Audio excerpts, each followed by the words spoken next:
Hey guys, Mike here. So today's cult classic review is 1984's The Terminator, starring Linda Hamilton, Michael Biehn, and Arnold Schwarzenegger. In The Terminator, Kyle Reese is sent back to the past to protect Sarah Connor, who will one day give birth to the leader of the Resistance, John Connor. However, Skynet sends an unstoppable killer machine known as the Terminator to kill Sarah Connor before she has a chance to give birth to John, thus winning them the war. So the real question is, who will get to Sarah first?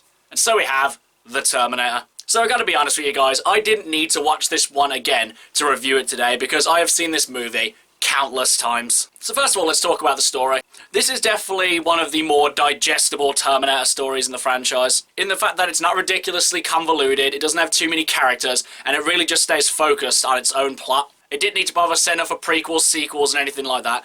It just wanted to tell its own story. Though this movie did get countless sequels, it never made that the clear goal. It just kind of put its story out there and hoped people would like it enough to want to give it another movie, which they definitely did. But more on that later. Though these performances aren't exactly anything groundbreaking, they're definitely iconic, you root for them, and they only get better in the next movie. Though the Terminator franchise is definitely what made Arnold Schwarzenegger a household name. You don't really get a more iconic Arnie role than you do the Terminator. And though he doesn't have many lines in this, near enough every single line that he says is iconic as hell. I don't think there's a single actor on the planet who is more quotable than Arnold Schwarzenegger. Well, not necessarily Arnie himself, more just the characters he plays. And also, something else I gotta say for this movie, that it's nearly 40 years old and it still looks pretty amazing. It's got decent cinematography, the editing's really good, and the special effects still look pretty good to this day. The only special effect that I would say looks particularly dated in this movie is later on when the Terminator is just the skeleton and you see him walking down the corridor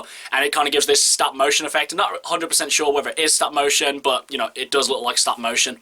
And stop motion technology has got a lot better these days, but for this movie it does look quite janky. However, having said that, I do think this really adds to the tension and terror that this character really creates. Though, to be honest with you guys, and I imagine a lot of people will agree with me with this, Terminator 2 is definitely the far superior movie. Arnold Schwarzenegger is much better in Terminator 2, and Linda Hamilton really earns her iconic status in that movie. It's got a lot more heart, the story's a lot more interesting, and the action is just top-notch.